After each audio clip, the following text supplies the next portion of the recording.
May bisita ka, Dr. Magbanwa. Naputol ang pagsusulat ni Rinoa sa kanyang logbook.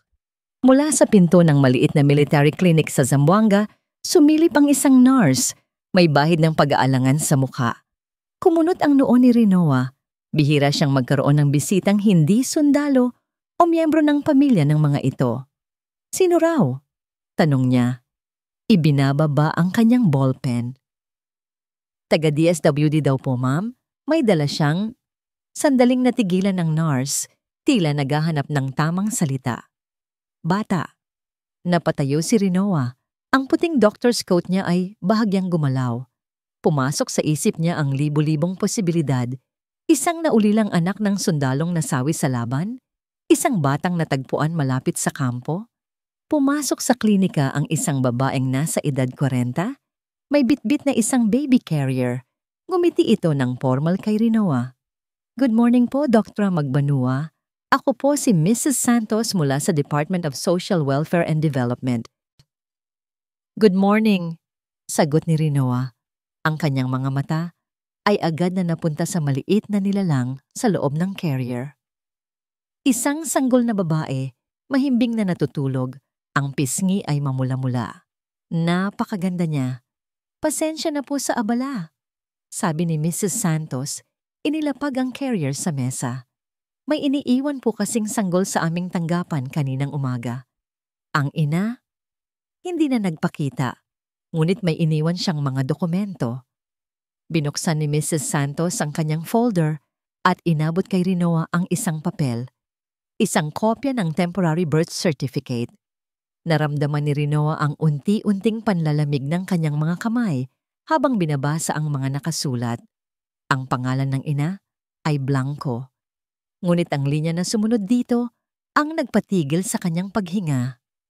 Pangalan ng ama, Captain Samuel Sam Del Rosario.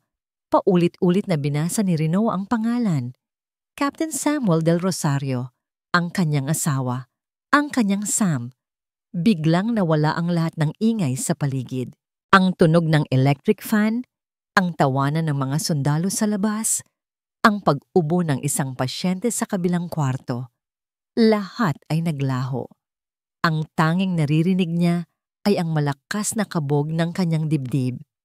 Dora Magbanua, okay lang po kayo? Hindi niya namalayang nakatitig na pala siya sa kawalan. Umiling siya ng bahagya. Pilit na ibinabalik ang sarili sa realidad. Sigurado ba kayo dito? Ayon po sa mga dokumentong iniwan, Dodra, nakasaad din po ang pangalan ninyo bilang asawa, kaya kayo po ang aming unang pinuntahan dito sa bases. Mahinahong paliwanag ni Mrs. Santos. Hindi maari. Biglang pumasok sa isip niya ang isang alaala. Isang gabi, sa ilalim ng mga bituin, 2 taon na ang nakalipas. Nakaluhod si Sam sa kanyang harapan, hawak ang isang maliit na kahon. Rinoa, sabi nito, ang boses ay nanginginig sa emosyon. Sa gitna ng lahat ng gulo sa mundong ito, sa gitna ng lahat ng laban. Ikaw ang aking kapayapaan. Ikaw lang, Rinoa. Habang buhay, pakasalan mo ako. Ang pangakong yon, ang mga salitang iyon, iyon ang naging pundasyon ng kanilang pagsasama, ang kanilang kanlungan sa gitna ng digmaan. Pero ngayon, ang pundasyong yon ay nayayanig. Dahan-dahang iniangat ni Rinoa ang tingin mula sa papel, patungo sa natutulog na sanggol. Hinanap ng kanyang mga mata ang kahit anong bakas ni Sam sa mukha ng bata. Ang ilong, ang mga labi, ang hugis ng mukha. Wala siyang makita. O baka naman ayaw niya lang makita. Kinuha niya ang sanggol mula sa carrier. Ang gaan nito sa kanyang mga braso, ngunit ang bigat nito sa kanyang puso ay halos hindi niya makayanan. Nagmulat ng mga mata ang bata, mga matang maitim at bilog, at tumitig sa kanya. Isang butil ng luha ang pumatak mula sa mata ni Rinoa. Sino ka? Saan ka nanggaling? Anak ka ba ng pagtataksil? Biglang bumukas ang pinto ng klinika. Babe, I'm back! Isang masayang boses ang pumuno sa silid. si Sam. Nakatayo siya roon. Suot ang kanyang pagod na uniforme, may dalang isang pumpon ng mga ligaw na bulaklak. Ang kanyang ngiti ay kasing liwanag ng araw. Ngunit ang nangiting iyon ay dahan-dahang naglaho nang makita niya ang eksena sa kanyang harapan. Si Rinoa, na may luha sa mga mata, karga ang isang sanggol na hindi niya kilala. At sa tabi niya, ang isang babaeng taga-Disu na may seryosong mukha. Nalaglag ang mga bulaklak mula sa kanyang kamay. Rinoa, bulong niya, ang boses ay puno ng pagkalito. Anong ibig sabihin nito? Walang nagsalita. Ang masayang, "Babe, I'm back!" ni Sam ay tila nakasabit pa rin sa hangin, isang multo ng kaligayahang biglang naglaho. Si Mrs. Santos na nakaramdam ng bigat sa atmosfera, ang unang bumasag sa katahimikan. Captain, kayo po pala. Sige po, Doktora Magbanua, maiwan na po muna namin kayo. Babalikan na lang po namin kayo para sa mga susunod na hakbang. Mabilis niyang kinuha ang kanyang mga gamit, nag-iwan ng isang huling, maawaing tingin kay Rinoa at lumabas ng klinika. Naiwan silang tatlo, si Rinoa, si Sam, at ang sanggol na walang malay sa lahat ng nangyayari. Ibinaba ni Sam ang tingin sa sanggol na karga ni Rinoa, pagkatapos ay muli itong itinaas sa mga mata ng kanyang asawa. May pagtataka, pagkalito, at isang emosyong hindi mabasa ni Rinoa sa mukha nito. Rinoa? Sino? Kaninong anak yan? Ang simpleng tanong ay parang isang punyal na bumaon sa puso ni Rinoa. Naramdaman niya ang pamilyar na init ng galit na gumagapang sa kanyang dibdib. Hindi mo alam? Sarkastiko niyang tanong. Samuel, pangalan mo ang nakasulat sa birth certificate. Nakita niya kung paano nanlaki ang mga mata ni Sam, kung paano nawalan ng kulay ang mukha nito. Umiling-iling ito, tila hindi makapaniwala. Ano? Hindi. Hindi totoo yan. Rinoa, maniwala ka sa akin. Paano ako maniniwala? Halos pabulong na ang kanyang boses, basag sa namumuong luha. Isang sanggol, Sam. Isang sanggol ang ebidensya. At ang tanging sinasabi mo ay, hindi totoo yan. Yan. Lumapit si Sam. Sinubukang hawakan ang kanyang braso, ngunit umiwas si Rinoa. Sa bahay natin ito pag-usapan, Rinoa. Huwag dito. Walang salitang namutawi sa kanilang mga labi habang naglalakbay sila pauwi. Si Rinoa ay nakatingin sa labas ng bintana, pinagmamasdan ng mga puno at mga gusaling kanilang nadadaanan. Ngunit wala siyang tunay na nakikita. Ang sanggol ay nasa baby carrier sa likod, natututulog pa rin. Ang kanilang tahanan, na dati isang ligtas na kanlungan, ay biglang naging isang silid ng interogasyon. Pagkapasok nila, inilapag ni Rinoa ang carrier sa sofa at humarap kay Sam. Ngayon, sabi niya, ang boses ay malamig at matigas. Gusto kong malaman ng lahat. Sino ang ina, Sam? Kailan pa ito? Tumingin si Sam sa kanya. Ang mga mata ay puno ng sakit. Wala, Rinoa. Walang ibang babae. Ikaw lang. Sinungaling. Sigaw niya, hindi na napigilan ng emosyon. Kung totoo yan, bakit may batang daladala ko ngayon? Bakit pangalan mo ang nakasulat doon? Ipaliwanag mo. Hinawakan ni Sam ang kanyang mga braso. Mas mahigpit ngayon. Hindi ko maipaliwanag ngayon, Rinoa. Pero nakikiusap ako sa'yo. Magtiwala ka sa akin. Please, ang mga salitang magtiwala ka sa akin ay lalong nagpasiklab sa kanyang galit. Tiwala? Iyon ang ibinigay niya ng buong-buo kay Sam at ito ang naging kapalit. Paano ako magtitiwala kung naglilihim ka sa akin? Itinulak niya ito palayo. Hanggat hindi mo sinasabi ang totoo, wala na tayong pag-uusapan. Tumalikod siya at pumasok sa kanilang silid. Malakas na isinara ang pinto. Dumausdos siya sa sahig, niyakap ang kanyang mga tuhod at doon ibinuhos ang lahat ng kanyang iyak. Sa labas, narinig niya ang malakas na pagsuntok ni Sam sa pader. Ang mga sumunod na araw ay isang impyerno. Ang balita tungkol sa sanggol ay kumalat sa buong kampo na parang apoy. Naramdaman ni Rinoa ang mga mapanuring tingin. Narinig niya ang mga bulong-bulungan sa bawat sulok na kanyang puntahan. Isang hapon, habang nagtitimpla siya ng kape sa pantry ng klinika, narinig niya ang dalawang nurse na nag-uusap sa kabilang pader. Kawawa naman si Doktora Magbano, no? Sabi ng isa. Akala mo perpekto na sila ni Sir Sam. Yun pala. Ganyan talaga ang mga lalaki. Sagot ng isa pa. Lalo na't sundalo, laging malayo. Sino ba namang mag-aakala? Napapikit si Rinoa, kinagat ang kanyang labi upang pigilan ang pag-iyak.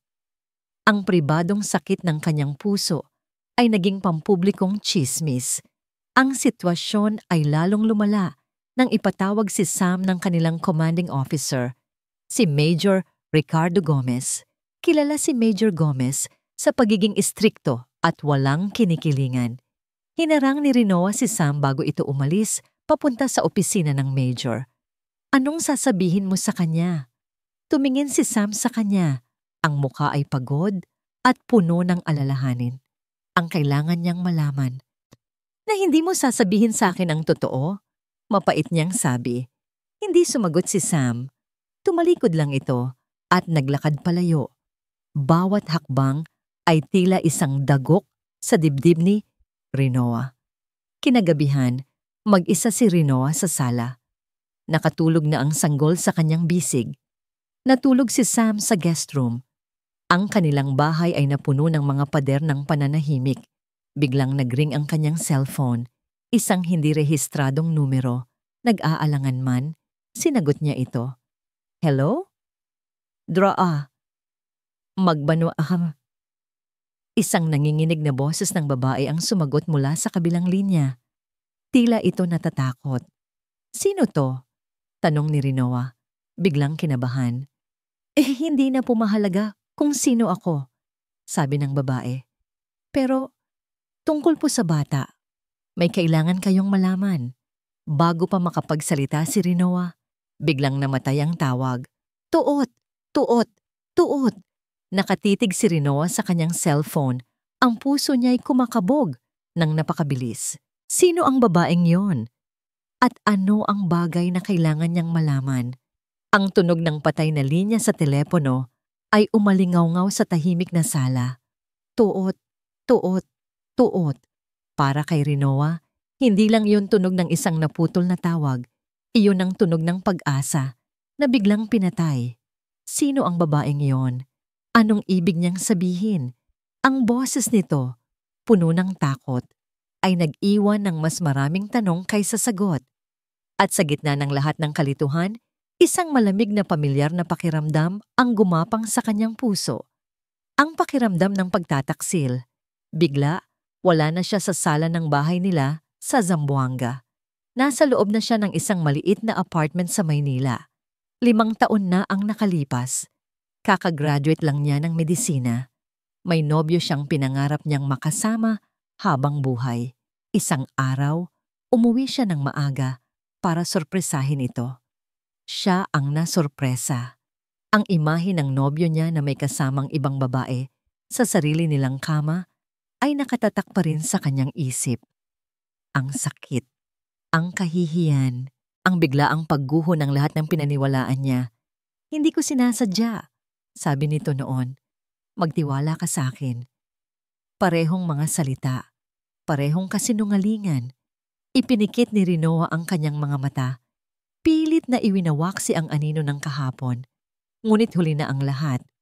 Ang sugat na akala niya'y matagal nang magaling ay muling bumuka. Mas malalim at mas masakit ngayon dahil ang gumawa nito ay si Sam. Ang lalaking ipinangako sa kanya na hinding-hindi siya sasaktan. Kinabukasan, isang pader na mas matibay pa kaysa sa pader ng kampo militar ang itinayo ni Rinoa sa pagitan nila ni Sam. Ang kanilang mga pag-uusap ay naging maikli at walang emosyon. Kain na. Aalis na ako. Napadede mo na ba ang bata? Hindi na niya ito tinatawag na babe. Hindi na niya ito tinitingnan sa mata. Ginawa niyang abala ang sarili sa pag-aalaga sa sanggol. Hindi dahil sa pagmamahal, kundi dahil ito ang tanging bagay na nagpapanatili sa kanyang katinoan. Isang gabi, habang tulog na si Sam sa guest room, hindi na natiis ni Rinoa. Kailangan niya ng sagot. Dahan-dahan siyang pumasok sa maliit na opisina ni Sam sa kanilang bahay. Binuksan niya ang ilaw at sinimulang halongkatin ang mga gamit nito. Mga papel, mga report, mga litrato nilang dalawa. Walang kahit anong pahiwatig. Walang kahit anong bakas ng ibang babae o ng isang lihim na buhay. Ang kawalan ng ebidensya ay lalo lang nagpatindi sa kanyang pagdududa. Gaano kagaling magtago si Sam? Gaano na siya katagal niloloko? Ang bigat sa kanyang dibdib ay lalong bumigat nang ipatawag siya ni Major Gomez sa opisina nito kinabukasan. Ang opisina ni Major Gomez ay malinis at organisado. Parang ang may-ari nito. Umupo si Rinoa sa silyang nasa harap ng mesa. Naramdaman niya ang bawat titig ng Major. Dorata Magbanua, panimula nito sa isang formal na tono. Nagsasagawa kami ng isang internal investigation tungkol kay Captain Del Rosario. Para lang ito sa kapakanan ng unit. Kailangan kong itanong, sa mga nakalipas na buwan, may napansin ka bang kakaiba sa kilos ng iyong asawa? Napalunok si Rinoa. Bawat alaala nila ni Sam ay muli niyang sinuri sa ilalim ng isang bagong lente. Ang lente ng pagdududa. Ang mga biglaang overtime. Ang mga business trip na hindi niya masamahan. Ang mga pagkakataong tila malalim ang iniisip nito. Dati, iyon ay mga sakripisyo ng isang sundalo. Ngayon, mga oportunidad na yon para sa isang pagtataksil. May mga pagkakataong wala siya sa sarili. Mahina niyang sagot. Ayaw aminin sa sarili ang bigat ng kanyang mga salita. Tumango si Major Gomez. Isinusulat ang kanyang sinabi. Naiintindihan ko. Salamat sa iyong kooperasyon, Dodra. Makakaasa kang gagawin namin ang lahat para malinis ang pangalan ng unit na ito. Ang mga salitang linisin ang pangalan ng unit ay parang isang hatol. Para kay Major Gomez, si Sam ay hindi na isang bayani, kundi isang problema na kailangang ayusin. Lumabas si Rinoa sa opisina na parang isang zombie, mas lalong nalilito at nawawalan ng pag-asa. Gabi. Umuulan ng malakas. Nakaupo si Rinoa sa dilim, pinagmamasdan ang pagpatak ng ulan sa bintana. Ang sanggol ay mahimbing na natutulog sa kuna. Ang bahay ay napakatahimik. Isang katahimikang nakakabingi. Pakiramdam niya, siya na lang mag-isa sa buong mundo. Bigla, isang ilaw mula sa isang flashlight ang gumalaw sa labas. Dumungaw siya sa bintana at nakita ang isang anino. Si Sam. Nakasombrero ito at suot ang isang sibilyang jacket. Dahan-dahan itong lumabas ng gate. Tinitiyak na walang nakakakita. Naglakad ito sa kanto kung saan may isang kotseng nag-aabang. Sumakay ito sa sasakyan at mabilis itong umalis. Hindi na nag-isip si Rinoa. Ang sakit, galit at desperasyon ay nagsanib puwersa. Tumakbo siya palabas, hindi alintana ang malakas na ulan. Sumakay siya sa sarili niyang kotse, binuksan ang makina at sinundan ng papalayong mga ilaw ng sasakyang sinakyan ni Sam. Kahit ano pa ang katotohanan, handa na siyang harapin ito ngayong gabi. Bawat patak ng ulan na humahampas sa windshield ng kotse ay parang isang suntok sa dibdib ni Samuel. Ang mga wiper ay gumagalaw ng mabilis. Pilit na nililinis ang salamin, ngunit hindi nito kayang linisin ang bigat sa kanyang konsensya. Diyos ko, Rinoa, patawarin mo ako. Ito ang paulit-ulit na dasal sa kanyang isip habang minamaneho niya ang sasakyan palayo sa kampo. Alam niyang nasasaktan niya ang kanyang asawa. Nakikita niya ito sa mga mata nito.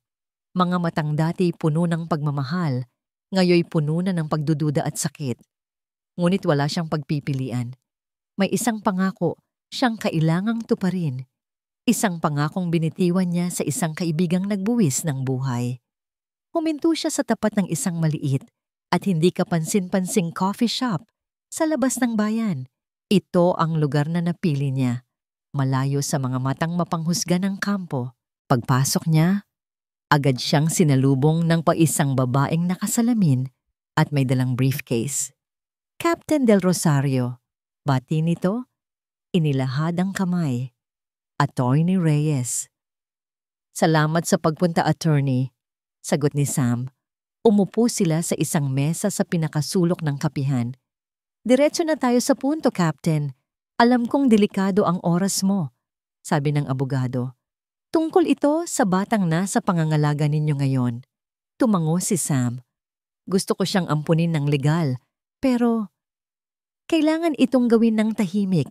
Walang dapat makaalam ng totoong pagkatao niya. Bigla, ang amoy ng kape sa kanyang harapan ay naglaho. Napalitan ito ng amoy ng pulbura, alikabok at dugo. Marawi, 1 taon na ang nakalipas. Nagkakagulo ang paligid. Putukan, sigawan. Sa gitna ng lahat, nakahandusay sa kanyang mga braso si Captain David Santos, ang kanyang matalik na kaibigan, ang kanyang kapatid sa serbisyo. May tama ito ng bala sa dibdib at alam nilang pareho na paubos na ang kanyang oras. Sam, pare. Hirap na sabi ni David. Umuubo ng dugo. Ang anak ko, si Angela. Huwag kang magsalita, Dave. Darating na ang medic, sabi ni Sam. Pilit na pinipigilan ang sariling luha habang dinidiinan ang sugat nito.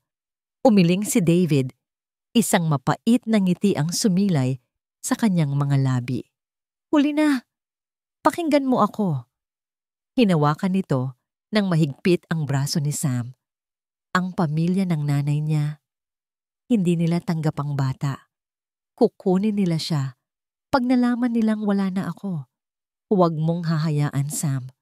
Huwag. Ang desperasyon sa boses ni David ay tumagos sa kaluluwa ni Sam. Ipagako mo sa akin, Sam. Protektahan mo siya. Ituring mo siyang sayo. Kahit mga hulugan pa yan ng pagsisinungaling mo kay Rinoa. Tumulo ang luha ni Sam. Pangako, Dave. Pangako. Iyon ang huling salitang narinig ni David bago ito tuluyang pumikit. Captain? Napabalik si Sam sa kasalukuyan sa boses ni Attorney Reyes. Napapikit siya ng mariin. Ang bigat ng pangakong yon ay pasan niya araw-araw. Pasensya na, sabi niya. Ang pamilya ng ina ng bata ay komplikado. Delikado sila. Kailangang maniwala ng lahat na anak ko ang bata para hindi nila ito hanapin. Tumango ang abogado. Ang mukha ay puno ng pag-unawa. Naiintindihan ko, Captain. Pero ang proseso ng pag-aampon ay matagal at masalimuot, lalo na't walang pahintulot mula sa tunay na ina. Maraming tanong ang itatanong ng korte. Ano ang magagawa natin? Tanong ni Sam. Ang boses ay puno ng desperasyon. Tumingin si Attorney Reyes sa kanya ng diretso. Captain, may isang paraan para mapabilis ang lahat. Pero kailangan mong patunayan na ikaw ang ama. Isang DNA test. Gumuho ang mundo ni Sam. Isang DNA test. Ang mismong bagay na magpapatunay ng kanyang kasalanan. Sa mata ng batas, para lang maprotektahan ang isang kasinungalingan. Pag-uwi niya, madilim na ang bahay. Tahimik. Dahan-dahan niyang binuksan ang pinto. Nakita niya si Rinoa, nakatulog sa sofa sa sala. Hindi sa kanilang kama, hindi sa kanilang kwarto. Sa sofa. Tila hindi na nito kayang matulog sa tabi niya. Lumapit siya. Nakita niya ang bakas ng mga tuyong luha sa pisngi nito. Gusto niyang hawakan ang mukha nito, halikan ang mga pilik mata nito, at ibulong na mahal niya ito. At lahat ay magiging maayos. Pero hindi niya magawa. Kumuha na lang siya ng kumot at dahan-dahang ikinumot sa kanya. Pinagmasdan niya ang babaeng pinakamamahal niya sa buong mundo. Ang babaeng unti-unti niyang winawasak dahil sa isang pangakong hindi niya pwedeng talikuran. Gaano katagal ko pa itong kayang gawin, Rinoa? Bumalik sa isip niya ang sinabi ng abogado. Kailangan mong patunayan na ikaw ang ama. Isang DNA test. Napapikit siya. Ang solusyon sa isang problema ay ang simula ng isa pang mas malaking problema. Nanginginig ang mga kamay ni Rinoa habang hawak ang manibela. Sumunod siya sa kotse mula sa isang ligtas na distansya. Ang puso niya'y dumadagundong sa bawat pagliko nito. Ang ulan ay walang tigil at ang bawat paghampas ng wiper sa windshield ay parang isang metronomong nagbibilang ng mga sandali bago gumuho ang kanyang mundo. Huminto ang sasakyan sa tapat ng isang coffee shop. Nakita niyang bumaba si Sam at pumasok sa loob. Makalipas ang ilang sandali, isang babae ang sumalubong dito. Isang babaeng mukhang propesyonal, seryoso, at hindi niya kilala. Pinark ni Rinoa ang kanyang kotse sa kabilang kalsada sa isang lugar na madilim. Mula roon, kitang-kita niya sila sa bintana. Nakaupo sila, nag-uusap ng seryoso. Ano ang pinag-uusapan nila? Ang kinabukasan ng bata? Ang mga legal na hakbang para ihiwalay ito sa kanya? Kinuha niya ang kanyang cellphone. Nanginginig ang kanyang mga kamay habang itinutok niya ang kamera at nag-zoom in. Click, click. 2 malabong litrato pero sapat na. Sapat na para maging ebidensya ng isang katotohanang ayaw niyang tanggapin. Ito na ang patunay ng kanyang mga hinala. Hindi lang siya nag-iimbento ng mga bagay sa kanyang isip. Totoo ang lahat. Ang pag-uwi niya ay parang isang masamang panaginip. Hindi niya matandaan kung paano siya nakarating sa bahay. Ang tanging alam niya ay nakaupo siya ngayon sa dilim ng kanilang sala. Basang-basa pa sa ulan, naghihintay. Narinig niya ang pagbukas ng pinto. Pumasok si Sam, giniginaw, pinapagpag ang basang jacket. Rinoa, gising ka pa? Tanong nito, ang boses ay nag-aalala. Bakit ka nandyan sa dilim? At bakit basa ka? Hindi sumagot si Rinoa. Tumayo siya at binuksan ang ilaw. Sa ilalim ng matinding liwanag ng sala, nakita ni Sam ang mukha ng kanyang asawa. Isang mukhang hindi na niya halos makilala. Matigas, malamig, at walang anumang bakas ng pagmamahal na dati naroon. Saan ka galing, Sam? Tanong ni Rinoa. Ang boses ay walang emosyon. Natigilan si Sam. May inasikaso lang akong mahalaga. Isang mapait na tawa ang kumawala sa mga labi ni Rinoa. Mahalaga? Gaano kahalaga? Rinoa, pagod ako. Pwede bang bukas na natin ito pag-usapan? Sabi ni Sam, umiiwas sa kanyang tingin. Hindi. Lumapit si Rinoa sa center table. Kinuha niya ang kanyang cellphone, binuksan ang gallery, at malakas na inilapag ito sa harap ni Sam. Nasa screen ang litrato nila ng babae sa coffee shop. Sino siya, Sam? Tanong niya. Ang bawat salita ay may diin. Abogado mo? Abogado mo para sa custody ng anak mo? Nakita ni Rinoa kung paano nanigas si Sam sa kanyang kinatatayuan. Tumingin ito sa litrato, pagkatapos ay sa kanya. Nakita niya ang pagbabago sa mukha nito, ang pagkawala ng kulay, ang bahagyang pag-awang ng mga labi, ang pag-iwas ng tingin. Ito ang mukha ng isang lalaking nahuli. Hindi ito nagsalita. Ang kanyang katahimikan ay mas malakas pa kaysa sa isang pagsigaw. Ito ay isang pag-amin. Sumagot ka. Sigaw ni Rinoa. Ang boses ay basag na. Bakit hindi ka makapagsalita? Dahil totoo, di ba? Totoo ang lahat. Gaano nakatagal, Sam? Gaano mo nakatagal akong ginagawang tanga? Rinoa, hindi mo naintindihan. Sa wakas ay sabi nito, ang boses ay halos pabulong. Ang alin ang hindi ko naiintindihan? Lumapit si Rinoa. Dinuduro ito. Na may anak ka sa iba? Na nakikipagkita ka sa abogado para siguraduhin mapupunta sa iyo ang bata? Na lahat ng pinagsamahan natin ay isang malaking kasinungalingan. Ang alin doon, Sam, ang hindi ko naiintindihan. Yumuko si Sam. Tinalikuran nito ang kanyang mga mata. At sa sandaling iyon, gumuho ang lahat para kay Rinoa. Ang huling hibla ng pag-asa na kanyang pinanghahawakan ay naputol. Hindi na kita kilala. Sabi niya, ang galit ay napalitan ng isang malamig na kawalan ng pag-asa. Pero sisiguraduhin kong malalaman ko ang buong katotohanan, kahit anong paraan. Tumalikod siya, iniwan si Sam na nakatayo sa gitna ng sala. Pumasok siya sa kanilang kwarto. Ang kwartong dati puno ng mga pangarap at tawanan.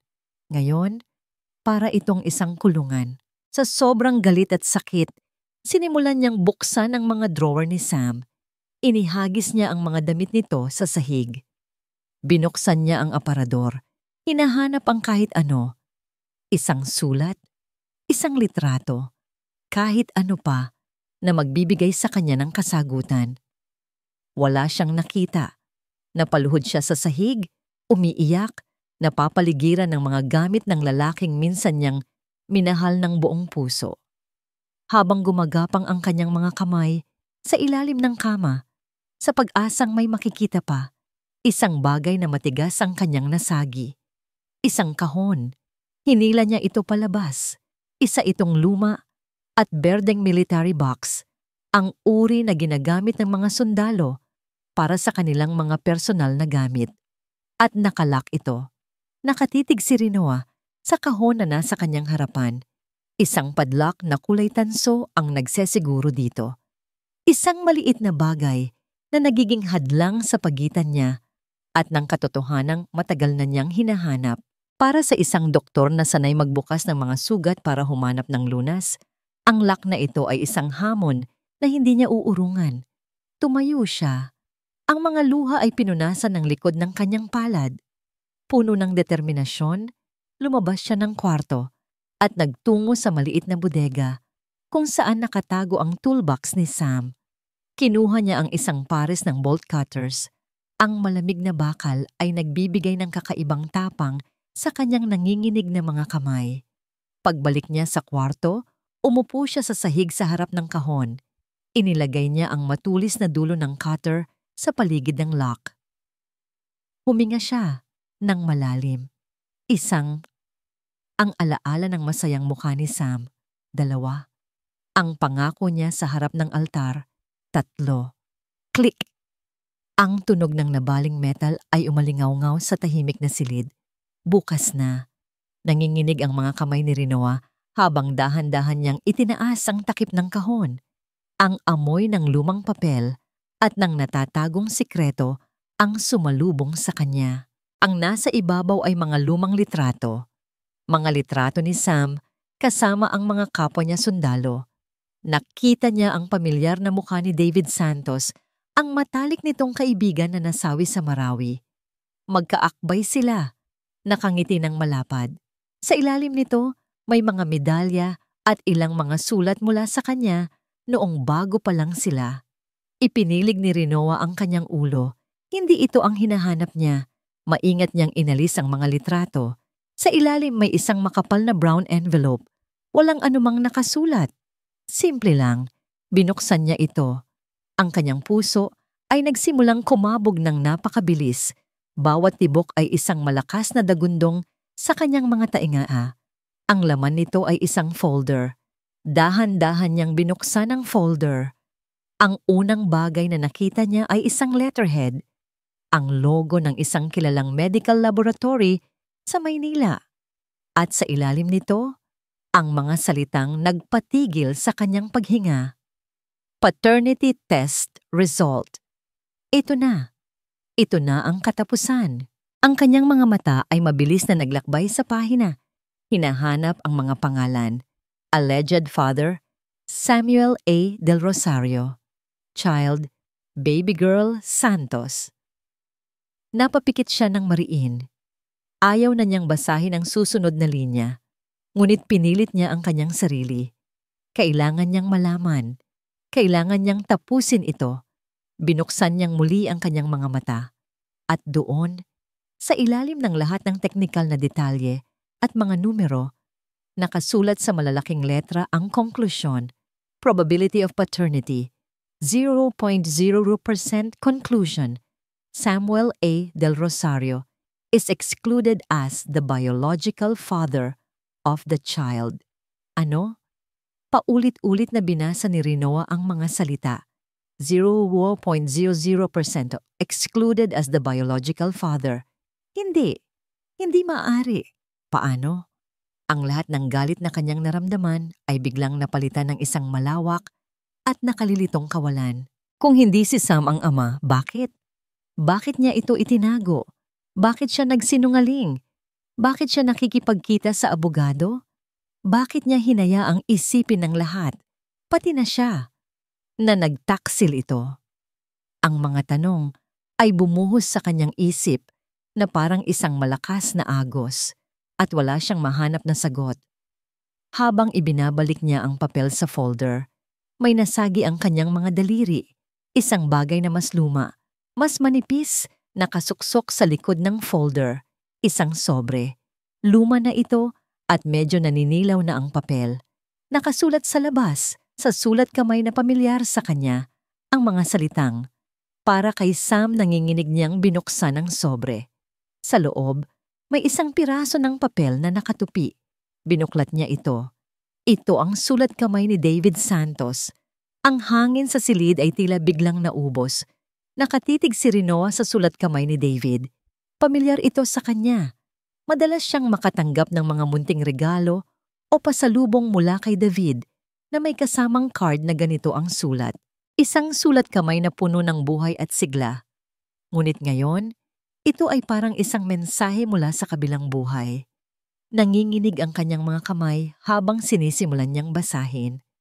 Sam, pare, kung nababasa mo ito, isa lang ang ibig sabihin. Wala na ako. Siguro nagtataka ka kung bakit ko ito isinulat. Gusto ko lang maging handa. Sa trabaho natin, alam mo na, bawat misyon ay maaring maging huli. May kailangan kang malaman. Mayroon akong anak. Isang babae, si Angela. Ang nanay niya, komplikado ang sitwasyon. Mayaman ang pamilya niya at tutol sila sa amin. Hindi pa nila alam ang tungkol sa bata. Natatakot ako, Sam. Natatakot ako para sa kinabukasan ng anak ko kung may mangyari sa akin. Napahinto sa pagbasa si Rinoa. Angela, ito ba ang pangalan ng sanggol? Dahan-dahan niyang binalikan ang mga alaala. Ang pangalan sa temporary birth certificate ay blanco. Ngunit sa mga papeles mula sa DSWD, nakasulat ang baby girl Santos. Santos, ang apelyido ni David. Bumalik siya sa pagbabasa. Ang puso niya'y kumakarera. Ikaw lang ang mapagkakatiwalaan ko, pare.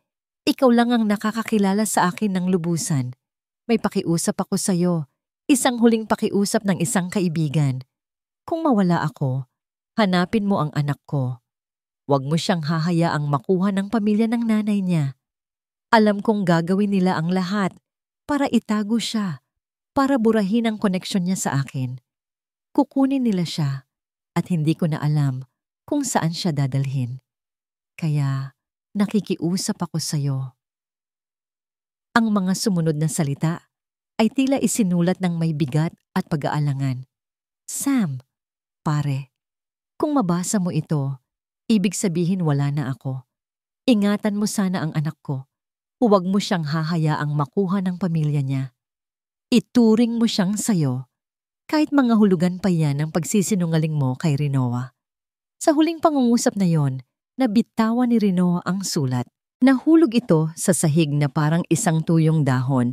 Ngunit ang bigat ng mga salitang nakasulat dito ay parang isang malaking bato na dumagan sa kanyang dibdib, dinudurog ang kanyang puso. Biglang nagliwanag ang lahat. Ang pagtanggi ni Sam, pero hindi makapagpaliwanag. Ang pagtatago niya ng resulta ng DNA test, hindi para itago ang pagkakasala, kundi para itago ang katotohanan na hindi siya ang ama. Ang pakikipagkita niya sa abogado, hindi para sa custody, kundi para sa adoption. Ang lahat ng kanyang mga lihim, ang lahat ng kanyang katahimikan. Hindi ito mga pader ng pagtataksil. Ito ay mga pader ng isang pangako, isang sakripisyo, ang bawat mapanghusgang tingin na ibinigay niya kay Sam. Ang bawat masasakit na salitang binitiwan niya. Ang bawat gabi na tinalikuran niya ito. Lahat ay bumalik sa kanya, hindi na bilang mga bala ng galit, kundi bilang mga kutsilyong humihiwa sa kanyang kaluluwa. Pinulot niya ang sulat at binasa ang huling bahagi. Alam kong malaki ang hinihiling ko. Isinasakripisyo ko ang kapayapaan mo, ang relasyon ninyo ni Rinoa, pero wala akong ibang malapitan. Mahal na mahal ko ang asawa mo, Sam. Huwag mo siyang sasaktan. Pero mas mahal ko ang anak ko. Patawarin mo ako, pare. At pakisabi kay Rinoa, sorry. David, hindi na napigilan ni Rinoa. Humagulgol siya. Isang iyak na nagmumula sa pinakamalalim na bahagi ng kanyang pagkatao.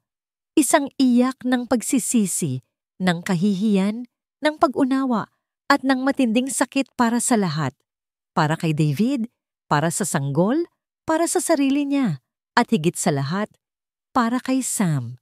Gaano kabigat ang pinasa nito ng mag-isa. Ang paratangan ng lahat, ang talikuran ng sarili niyang asawa, habang tinutupad ang isang huling habilin ng isang kaibigan. Niyakap niya ang sulat sa kanyang dibdib na para bang kaya nitong pawiin ang lahat ng sakit na idinulot niya. Gumuho siya sa sahig, sa gitna ng mga nagkalat na damit, hawak ang katotohanang mas masakit pa kaysa sa kasinungalingang kanyang pinaniwalaan. Sam, patawarin mo ako. Sam. Paulit-ulit niyang bulong sa gitna ng kanyang mga hikbi. Nagulat siya nang marinig ang pagbukas ng pinto ng kanilang silid. Nakatayo roon si Sam. Nakita nito ang lahat, ang bukas na kahon, ang mga nagkalat na gamit, at si Rinoa, na nakaluhod sa sahig, hawak-hawak ang sulat ng kanyang kaibigan. Ang mga mata nila ay nagtagpo. Wala nang galit. Wala nang pagdududa. Tanging ang dalisay at matinding sakit na kanilang pinagsasaluhan. At sa mga mata ni Sam, nakita ni Rinoa hindi ang panunumbat, kundi ang isang malalim at nakakapanghinang pagod. Alam na nito. Alam na nitong alam na niya ang lahat. Nakatayo si Sam sa may pintuan, hindi gumagalaw, parang isang estatwang binuhusan ng lahat ng bigat sa mundo. Pinagmasdan niya si Rinoa, ang babaeng matapang at palaging kontrolado ang lahat, na ngayon ay basag na basag sa sahig, yakap-yakap ang isang piraso ng papel. Walang salitang namutawi. Ang katahimikan sa pagitan nila ay puno ng mga bagay na hindi masabi. Isang taon ng pagdadalamhati ni Sam para sa isang kaibigan at ilang linggo ng impyerno para sa kanilang dalawa. Dahan-dahang lumakad si Sam papasok. Bawat hakbang ay maingat na para bang isang maling galaw lang ay tuluyan ng guguho ang lahat. Lumuhod siya sa harap ni Rinoa. Hindi siya nagsalita. Hinintay lang niya. Itinaas ni Rinoa ang kanyang mukha, basang-basa sa luha. Ang kanyang mga mata, na dati puno ng galit at akusasyon, ay ngayoy puno ng isang sakit na hindi kayang ilarawan sa salita. Bakit iyon lang ang nagawa niyang ibulong? Ang boses ay paos sa kaiiyak. Bakit hindi mo sinabi, Sam? Isang mapait na ngiti ang sumilay sa labi ni Sam. Sinabi na ni Dave sa sulat, mahina niyang sagot. Dahil kailangan kong magsinungaling sa'yo. Pero hindi mo kailangang gawin yun ng mag-isa. Sabi ni Rinoa, ang boses ay tumaas ng bahagya, puno ng hinanakit para sa kanya. Hindi mo kailangang akuin ang lahat. Asawa mo ako, Sam. Kakampi mo ako. Paano, Rinoa? Tanong ni Sam. At sa unang pagkakataon, narinig ni Rinoa ang panginginig sa boses nito. Paano ko sasabihin sa'yo na, Rinoa, may anak ang kaibigan kong namatay at kailangan kong magpanggap na sa akin ang bata para protektahan siya. Sino ang maniniwala? Maging ang batas? Hindi yun paniniwalaan. Madali lang sanang masubaybayan ng bata pabalik kay David kung sasabihin ko ang totoo. At kung mangyari yon, mahahanap siya ng pamilya ng nanay niya. Tumingin si Sam sa kawalan. Inaalala ang huling pag-uusap nila ni David. Iyon ang huling habilin niya, Rinoa. Yun ang pangako ko sa kanya. At para sa isang sundalo, ang pangako ay mas matimbang pa sa buhay. Muling bumuhos ang luha ni Rinoa. Hindi dahil sa sakit ng pagtataksil, kundi dahil sa sakit ng pag-unawa. Naintindihan na niya ang bigat ng krus na pinasan ng kanyang asawa. Ipinagkanulo nito ang tiwala niya para tuparin ang isang pangako sa isang patay. Isinakripisyo nito ang kanilang pagsasama para sa kaligtasan ng isang batang walang kalaban-laban. Patawarin mo ako. Humikbi siya. Sam, sorry. Sorry sa lahat. Sa hindi ko pagtitiwala. Sa lahat ng sinabi ko. Sa lahat ng ginawa ko. Patawarin mo ako. Inabot ni Sam ang kamay nito at dahan-dahang pinunasan ang kanyang mga luha. Ang pagod sa kanyang mga mata ay napalitan ng isang malalim na kalungkutan. Ako, sabi niya. Ang boses ay basag. Ako ang dapat humingi ng tawad, Rinoa. Dahil hindi ako nagtiwala sa'yo. Hindi ako nagtiwala sa kakayahan mong umunawa. Inisip ko na kaya kong gawin ito ng mag-isa. Na kaya kong protektahan ka mula sa gulo na ito sa pamamagitan ng pagsisinungaling. Pero nasaktan lang kita lalo. Hinawakan ni Rinoa ang kamay ni Sam na nasa kanyang pisngi at hinigpitan ng hawak dito. Sana sinabi mo na lang. Sana hinayaan mo akong tulungan ka. Umiling si Sam. Takot ako, Rinoa. Takot akong madamay ka. Takot akong pati ikaw ay mapahamak. Sa sandaling iyon, nawala ang lahat ng pader sa pagitan nila. Hindi na sila ang nagsasakdal at ang nasasakdal. Sila na lang ulit si Rinoa at si Sam. 2 taong naligaw at nasaktan, naghahanap ng daan, pabalik sa isa't isa. Niyakap ni Rinoa si Sam ng mahigpit. Ibinaon ang kanyang mukha sa dibdib nito. Naramdaman niya ang pagyakap nito pabalik. Isang yakap na puno ng pangungulila, pagsisisi at pagpapatawad. Doon, sa gitna ng nagkalat nilang mga gamit, sa sahig ng kanilang nasirang kwarto, pareho silang umiyak. Umiyak sila para sa nawalang tiwala, para sa mga araw na nasayang, para sa isang kaibigang hindi na babalik, at para sa isang kinabukasang muntik nang mawala sa kanila. Hindi lang ito pangako mo, Sam. Bulong ni Rinoa sa dibdib nito. Pangako na nating dalawa. Naghiwalay sila sa pagkakayakap nang marinig nila ang isang mahinang tunog mula sa sala. Ang pag-uha ng sanggol. Nagkatinginan sila, isang bagong pag-unawa ang nabuo sa kanilang mga mata. Tumayo sila, magkahawak kamay. Habang naglalakad sila palabas ng kwarto, biglang may kumatok ng malakas sa kanilang pinto. Nagkatinginan silang muli, may bahid ng kaba. Sumilip si Sam sa bintana. Ang kumakatok ay isang sundalong naka-duty. Sa likod nito, nakatayo sa ilalim ng ilaw ng poste, ang anino ni Major Ricardo Gomez. Bumalik ang sundalo at may ibinulong sa Major. Narinig nila ang matigas na boses ni Gomez mula sa labas. Captain Del Rosario, Dr. Magbanua, kailangan ko na ng pinal na desisyon ninyo bukas. Kung hindi, mapipilitan ang kampo na gumawa ng aksyon. Kinabukasan ang sinag ng araw na pumasok sa bintana ay tila may dalang bagong pag-asa, ngunit kasama nito ang bigat ng isang ultimatum. Magkatabi sa hapagkainan sina Rinoa at Sam, ngunit hindi nila ginagalaw ang kanilang pagkain. Ang kanilang atensyon ay nasa sanggol na mahimbing na natutulog sa high chair sa pagitan nila.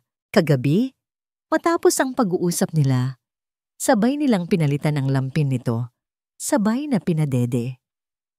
Sa unang pagkakataon, hindi na ito isang simbolo ng pagtataksil para kay Rinoa, kundi isang sagradong responsibilidad. Anong gagawin natin?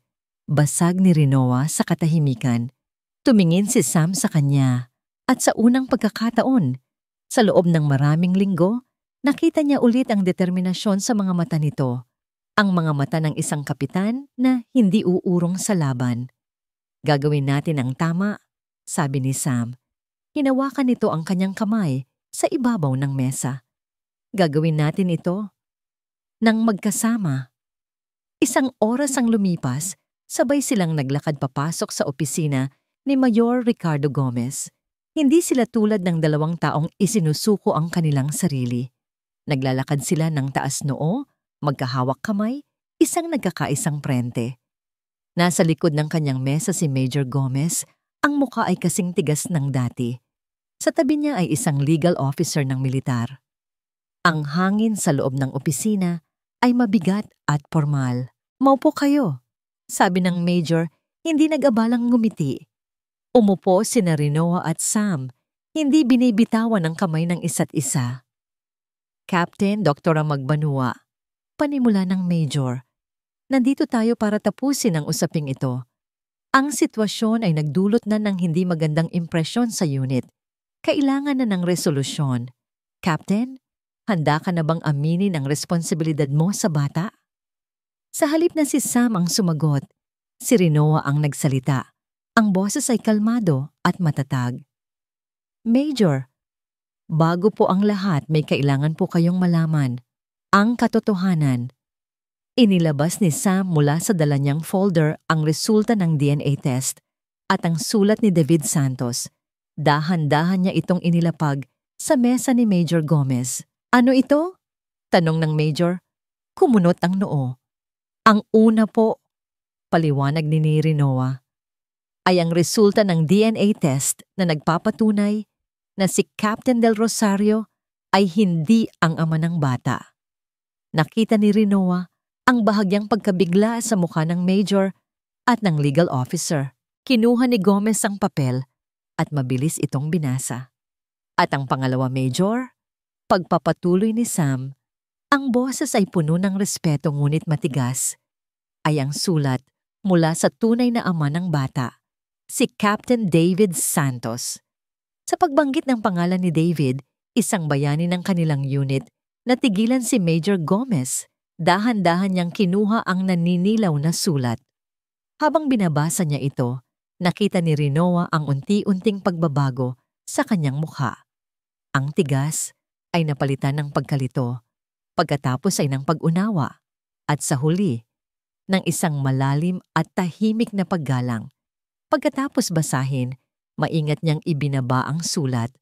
Tumingin siya kay Sam, pagkatapos ay kay Rinoa. Ang tingin niya ay hindi na mapanghusga. "Naiintindihan ko na ngayon," sabi ng Major.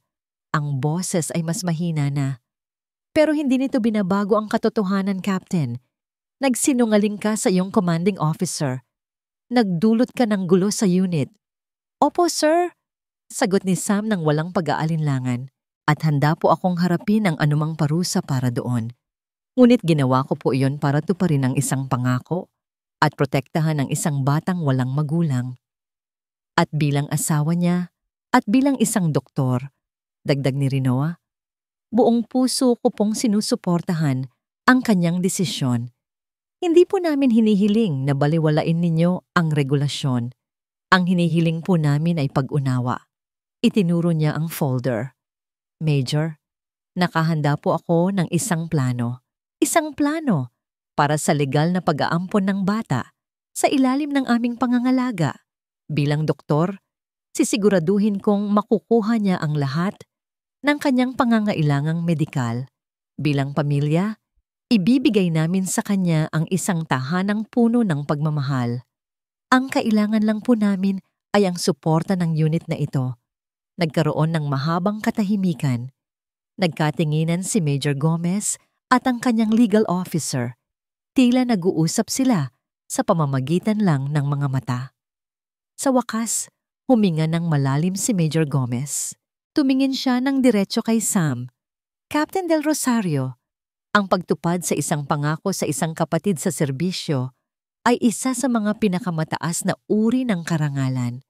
Ngunit ang pagsisinungaling ay nananatiling isang paglabag."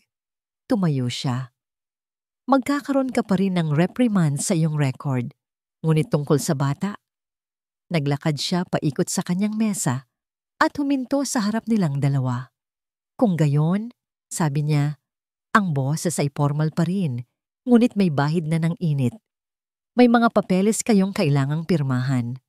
Ang mga sumunod na oras ay lumipas na parang isang panaginip para kay Sam. Matapos ang kanilang pag-uusap, Iniwan sila ni Major Gomez kasama ang legal officer. Sunod-sunod na mga papeles ang inilatag sa kanilang harapan. Mga affidavit, mga form para sa temporary custody, mga paunang dokumento para sa proseso ng pag-aampon. Habang binabasa nila ang bawat linya, naramdaman ni Sam na paunti-unting gumagaan ang bakal na nakadagan sa kanyang dibdib sa loob ng napakatagal na panahon. Ang bawat salitang kanilang binabasa ay hindi lang legal na terminolohiya. Ito ay mga hakbang palayo sa kasinungalingan at palapit sa isang bagong katotohanan. Pagdating sa bahagi ng pangalan ng bata, nagkatinginan sila ni Rinoa. "May naisip ka na ba?" tanong ni Rinoa. Isang maliit na ngiti ang unang beses na muling sumilay sa kanyang mga labi. Tumango si Sam. "Angela, iyon ang pangalang binigay ni Dave." "Angela," ulit ni Rinoa. Tila nilalasap ang tunog nito. "Isang anghel." Tumingin siya kay Sam. Ang kanyang mga mata ay nagniningning. "Gusto ko ng pangalawang pangalan. Isang pangalan na para sa ating tatlo." "Ano yon?"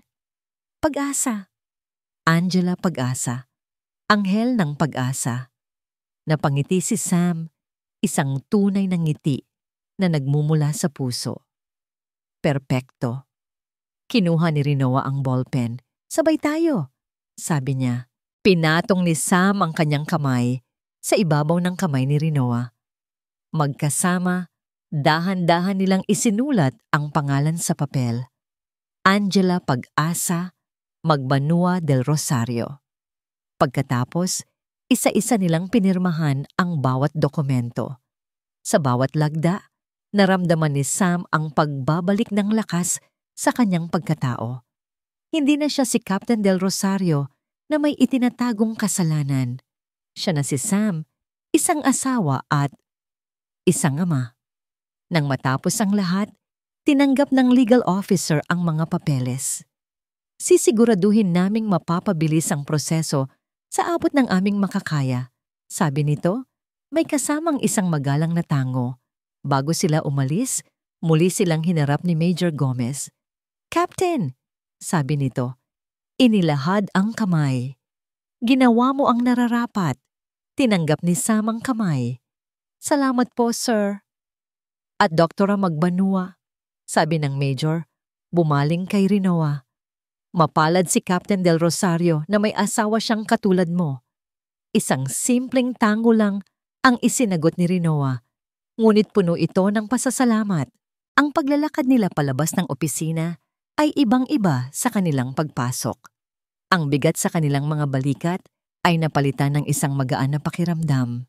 Ang tsismis at mga mapanuring tingin na sumalubong sa kanila sa kampo ay tila hindi na nila alintana. Pag-uwi nila sa bahay, ang katahimikan na sumalubong sa kanila ay hindi na ang katahimikang nakakabingi ng mga nakaraang linggo. Ito ay isang payapang katahimikan. Gising na si Pag-asa, nakahiga sa kanyang kuna, naglalaro sa sarili niyang mga paa. Lumapit silang dalawa. Tumingin sa kanila ang bata at sa unang pagkakataon, isang matamis na ngiti ang gumuhit sa mga labi nito. Napuno ng luha ang mga mata ni Rinoa. Dahan-dahan niyang binuhat ang bata. "Hi Angela Pag-asa," bulong niya. "Kami na ang pamilya mo ngayon." Inabot ni Rinoa ang bata kay Sam. Sa una ay nag-alangan si Sam, tila natatakot. Ngunit nang maramdaman niya ang init at gaan ng munting katawan sa kanyang mga braso, isang kakaibang pakiramdam ang dumaloy sa kanyang buong pagkatao. Isang pakiramdam ng pagmamay-ari, ng responsibilidad, ng purong pagmamahal. Tiningnan niya ang mga mata ng bata, mga matang kahawig ng mga mata ng kanyang yumaong kaibigan. "Hi Angela," bulong niya. "Ako si Papa Sam. Pangako, hindi kita pababayaan." Niyakap ni Rinoa si Sam mula sa likuran. Ipinatong ang kanyang baba sa balikat nito. Sabay nilang pinagmasdan ang bata. Ang bahay na minsan ay naging isang battlefield ng sakit at pagdududa ay ngayon, sa wakas, ay naging isang tahanan. "Handa ka na ba, Papa Sam?" tanong ni Rinoa. Ang boses ay puno ng lambing. Tumingin si Sam sa kanya, pagkatapos ay sa bata, at tumango. Mas handa pa kaysa dati. Lumipas ang 6 na buwan. Ang dating tensyon sa himpapawid ng kampo ay napalitan na ng mga ngiti at pagbati sa tuwing nakikita ng mga tao ang bagong pamilya, Del Rosario. Ang kwento ni na Sam at Rinoa ay hindi na isang chismis, kundi isang alamat. Isang paalala ng tunay na kahulugan ng karangalan, sakripisyo at pag-ibig. Isang Sabado ng hapon, ang sala ng bahay ni na Sam at Rinoa ay puno ng tawanan. "Hindi, Sam! Hindi ganyan!" Natatawang sabi ni Rinoa habang pinapanood ang kanyang asawa na hirap sa pagpapakain kay Pag-asa ng lugaw. May mas maraming lugaw sa muka at damit ni Pag-asa kaysa sa pumasok sa bibig nito. Si Sam naman ay tila naliligo na rin sa lugaw. Mas mahirap pa ito kaysa sa survival training. Biro ni Sam. Sumusuko na at ibinibigay ang kutsara kay Rinoa. Kinuha ni Rinoa ang kutsara at sa isang malambing na pagkilos, madali niyang naipasubo ang pagkain sa bata. Napailing na lang si Sam habang pinupunasan ang sarili. Sa mga sandaling tulad nito, nakikita niya kung gaano kabilis natutunan ni Rinoa na maging isang ina. Natural ito sa kanya, puno ng pagmamahal at pasensya. Ang kanilang mga gabi ay hindi na napupuno ng katahimikan at distansya. Napupuno na ito ng mga kwento, ng mga plano para sa kinabukasan at ng mga tahimik na sandali ng pasasalamat habang pinapanood nilang matulog si Pag-asa. Isang gabi, habang mahimbing na natutulog ang bata, nakaupo sila sa maliit na beranda sa labas ng kanilang bahay, nakatingin sa mga bituin. Naalala mo ba? Panimula ni Rinoa, isinandal ang kanyang ulo sa balikat ni Sam. "Noong sinabi ko sa iyo na hindi na kita kilala?" Tumango si Sam, hinawakan ng kamay ni Rinoa. "Araw-araw kong naaalala yon. Nagkamali ako," sabi ni Rinoa. "Ang totoo, mas nakilala kita dahil sa nangyari. Nakilala ko ang lalim ng puso mo, ang bigat ng kaya mong pasanin para sa isang pangako, at mas minahal kita dahil doon." Hinalikan ni Sam ang tuktok ng kanyang ulo. "Ako rin. Akala ko sapat ng mahalin kita, pero ang pinagdaanan natin, tinuruan ako nitong magtiwala sa'yo. Tinuruan ako na ang tunay na lakas ay hindi sa pag-ako ng lahat ng mag-isa, kundi sa pagbabahagi ng bigat sa taong mahal mo." Tumingin sila sa isa't isa. Ang kanilang mga mata ay nag-uusap ng walang salita. Ang sugat na minsan ay halos sumira sa kanila ay naghilom na, at ang peklat na naiwan ay naging isang permanenteng tanda ng kanilang katatagan. "Sa tingin mo nakikita tayo ni Dave?"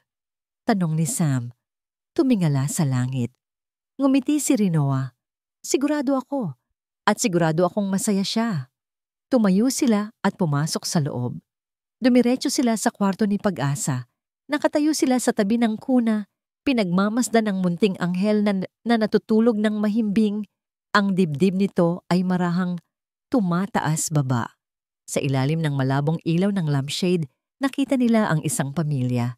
Hindi isang pamilyang binuo ng dugo, kundi isang pamilyang binuo ng pagpili, ng sakripisyo, at ng isang pag-ibig na sapat na malawak upang yakapin ang isang batang hindi sa kanila nagmula.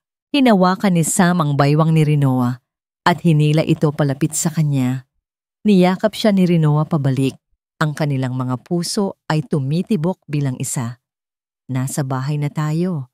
Bulong ni Rinoa, hindi sa isang lugar, kundi sa isang pakiramdam. Ang pakiramdam ng pagiging buo, ng pagiging ligtas, at ng pagiging minamahal. Tumango si Sam, isang luha ng pasasalamat ang pumatak sa kanyang pisngi. "Oo," sagot niya. "Nasa bahay na tayo."